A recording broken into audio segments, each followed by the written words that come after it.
جی welcome back. اب ذرا بات کر لیں ایران کے اوپر. اچھی خبریں آ رہی ہیں بیکاز بڑی ہی کلوز پہنچ گئے ہیں. ویسے تو جس کو انگریزی میں کہتے ہیں نا we've been here before، بہت باری ایسے ہوا کہ ہرمز کے اوپر ڈیل ہوتے ہوتے آخری لمحے کچھ ہو گیا. لیکن اس وقت کیا ہو رہا ہے، ایران اور عمان اسٹینسبلی آپس میں بات کر رہے ہیں، لیکن امریکہ ظاہر ہے عمان فرنٹ کر رہا ہے امریکہ کے لیے، اور وہ تو آج ان کے بیان سے ظاہر بھی ہو گیا جب مارکو روبیو جو سیکرٹری آف اسٹیٹ ہیں انہوں نے کہا کہ بات ہو رہی ہے اور ایران، عمان اور ہم اس ٹاکس میں شامل ہیں. انہوں نے یہی بات کی کہ یہ بالکل جو اب بات چیت ہے یہ ہو سکتا ہے، اور جو اطلاعات بھی ایران سے آ رہی ہیں کہ اگلے کچھ گھنٹوں میں بھی یہ ایک معاہدے کا اعلان ہو سکتا ہے، کیونکہ ایران کے اندر بھی ایک ریئلائزیشن بڑی سٹرونگ ہے کہ یہ جو اکنامک بلاکیڈ ہے یہ انڈیفینیٹلی ان کے پاس ریسورسز نہیں ہے کہ انڈیفینیٹلی اس پہ لڑتے رہیں، چلتے رہیں، اور اس وقت دونوں کو آف ریمپ چاہیے. اور اگر اب یہ ہرمز پہ ڈیل ہو جاتی ہے تو دونوں کی فیس سیونگ اس کے اندر ہے. کل ڈونلڈ ٹرمپ نے ایک بڑا سخت بیان دیا جب اس نے مکس جو ان کا سٹائل ہوتا ہے، جب انہوں نے کہا کہ بات چیت ہو رہی ہے، کچھ گھنٹوں میں بات چیت ہو جائے گی، اور ایرانی بڑے دوغلے پن کا مظاہرہ کرتے ہیں، پرائیویٹلی ہماری منت کرتے ہیں کہ بات چیت کرو، پبلکلی کہتے ہیں کہ جناب ہم بات نہیں کر رہے. لیکن انہوں نے یہ بھی اشارہ دیا کہ اگر اب ڈیل نہ ہوئی تو پھر اتنی بھرپور تباہی ہوگی، مگر میں صرف آخری موقع دے رہا ہوں امن کا، اور وہ بھی سعودی عربیہ، قطر، یو اے ای، ان تین ممالک کے کہنے پہ، اور باقی ممالک نے بھی، سعودی عربیہ، ان سب نے میرے سے درخواست کی کہ امن کو آپ موقع دیں. لیکن بڑا امپورٹنٹ تھا آج ٹریجری سیکرٹری جو ان کے ہیں بیسنٹ، انہوں نے بھی یہی بات کی کہ کیا ہونے جا رہا ہے. میں چاہتا ہوں کہ آپ ذرا ان کے ٹریجری سیکرٹری کی بات سن لیں امریکہ کی، مارکو روبیو نے کیا کہا ہے، پھر آگے بات کرتے ہیں.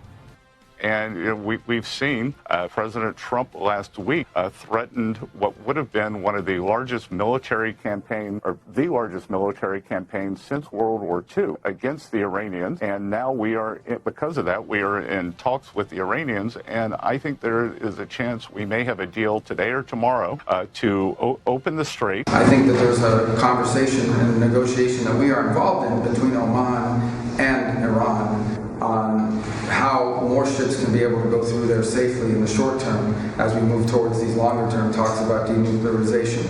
And suffice it to say there's been progress made in those talks, but not finality yet. We're hoping that will happen very shortly.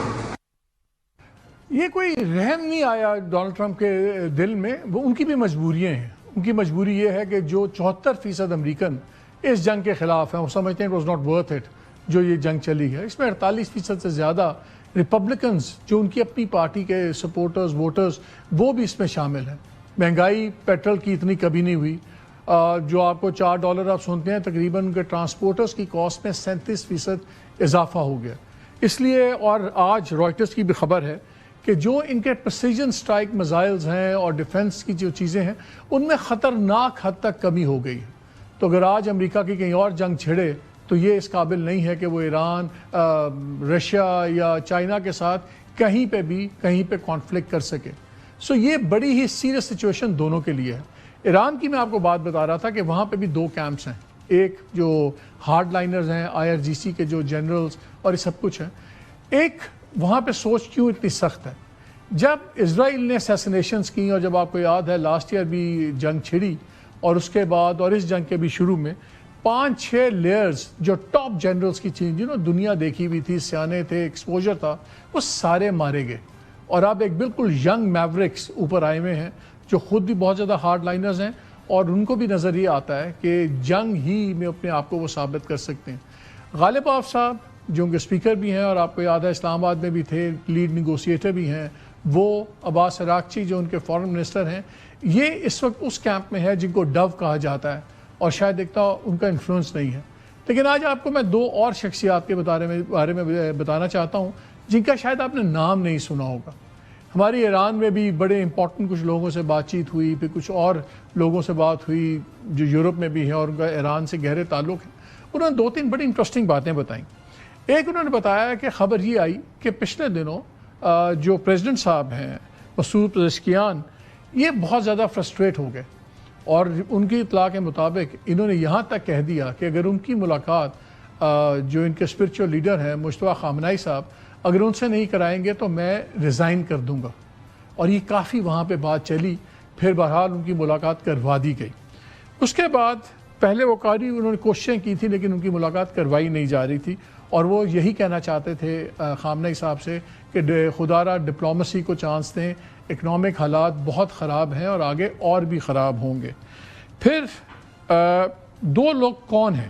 ایک ہیں حسین فدائی، یہ ایک بہت ہارڈ لائنر کنزرویٹو، پہلے تہران سے الیکٹڈ تھے، لا میکر تھے، اور انہوں نے، ان کا تعلق یہ ہے کہ مجتبیٰ خامنہ ای صاحب کے ساتھ جو اسپرچل لیڈر ہیں، یہ جب ایران عراق وار میں وہ لڑ رہے تھے ایز اے ینگ مین، تو یہ بھی ان کے ساتھ تھے۔ یہ ہیڈ آف انسپیکشنز تھے in the house of supreme leader 2017 میں، تو ان کے ہاؤس کا جو سیٹ اپ تھا اس کے ہیڈ آف انسپیکشنز وغیرہ تھے، تو یہ علی خامنہ ای صاحب کے بھی بہت قریب سمجھے جاتے تھے۔ لیکن جب مجتبیٰ بن گئے اسپرچل لیڈر تو ان کا انفلوئنس بہت بڑھ گیا۔ ان کے بارے میں لوگ کہتے ہیں گیٹ کیپر کا ورڈ یوز ہوتا ہے، دا گیٹ کیپر ٹو مجتبیٰ خامنہ۔ اور اس کے بعد یہ جب ابھی ایک اور کلیم کیا گیا کہ راکچی صاحب نے ان کو خط لکھا ریسنٹلی، جس میں انہوں نے کہا کہ میں التجا کرنا چاہتا ہوں خامنہ ای صاحب سے کہ خدا را ڈپلومسی کو چلنے دیں اور جنگ کو ہم تھوڑا سا پیچھے کریں، تو ایران کے جو مقتدر لوگ ہیں ان کے مطابق ان کو لیٹر ملتے ہوئے گیا، اور جو فدائی صاحب ہیں انہوں نے بتا بھی دیا کہ میں نے لیٹر مل گیا مجھے تمہارا، لیکن انہوں نے آگے دیا نہیں۔ راکچی صاحب کو آپ کو یاد ہوگا کہ جب وہ نیگوسیشنز ہو رہی تھی اور وہ ڈپلومسی کی باتیں ہو رہی تھیں تو خود ایران اسٹیٹ ٹیلی ویژن پہ ان کے خلاف بہت زیادہ ان کو بھی رگڑا دیا گیا تھا۔ سو وہ تھوڑا سا اس فوڈ چین میں اس وقت تھوڑے سے نیچے ہیں باقیوں سے۔ دوسرا جو فگر ہے وہ سید مہدی خاموشی ہیں، اور ان کو مجتبیٰ صاحب نے ہیڈ آف پروپیگنڈا آرگنائزیشن بھی لگوایا تھا 2002 کے اندر۔ یہ وہ دو لوگ ہیں جو اس وقت بیہائنڈ دا سینز ہیں، بہت انفلوئنشل ہیں، بہت ہارڈ لائنر ہیں، اور جو ڈپلومسی کے حق میں لوگ بات کرتے ہیں وہ کہتے ہیں کہ شاید ساری دنیا سمجھتی ہے کہ IRGC پرابلم ہے، یہ ان دونوں کا رویہ بھی بڑا سخت ہے اور جو خامنہ صاحب کے رویے کو اور بھی سخت کر رہا ہے۔ اور ان کے بارے میں یہ بھی ایک اعتراض کرتے ہیں جو انسائڈرز ہیں، وہ کہتے ہیں کہ جن کا گلوبل اور انٹرنیشنل ایکسپوجر نہیں ہے تو شاید وہ چیزیں ہیں، بٹ یہ تو ہے جو انٹرنل ٹسل چل رہی ہے۔ وہاں پہ سب سے بڑا اس وقت مسئلہ یہ ہے کہ بہت سے لوگوں کا خیال ہے کہ ایران کے جو اس وقت ان کمانڈ ہے، جو IRGC کے لوگ سب کچھ، ان کو جنگ سے زیادہ شاید امن سے خوف ہے، کیونکہ جب امن ہوگا اور جنگ رکے گی تو پہلی بات یہ ہوگی اس مہنگائی میں اور انڈسٹری تباہ ہوئی ہوئی، اکانومی بڑی بری حالت میں ہے۔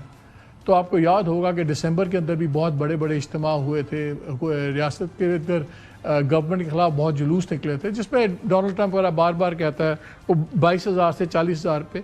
تو پھر کیا ہوگا؟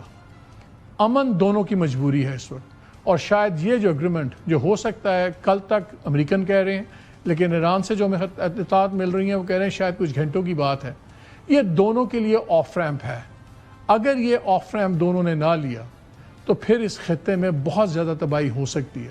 ایران تو تباہ ہوگا، لیکن خلیج کے باقی ممالک میں بھی یہ جنگ پھیل جائے گی، اور یہ کسی کے لیے بھی اچھا پیغام نہیں، اچھا ایک کیا کہتے ہیں کانسیکوینس نہیں ہوگا۔ اس لیے لیٹس ہوپ کہ اب دونوں سائڈز اس آف ریمپ کو استعمال کریں۔ بریک لیتے ہیں، ہمارے ساتھ رہیے گا۔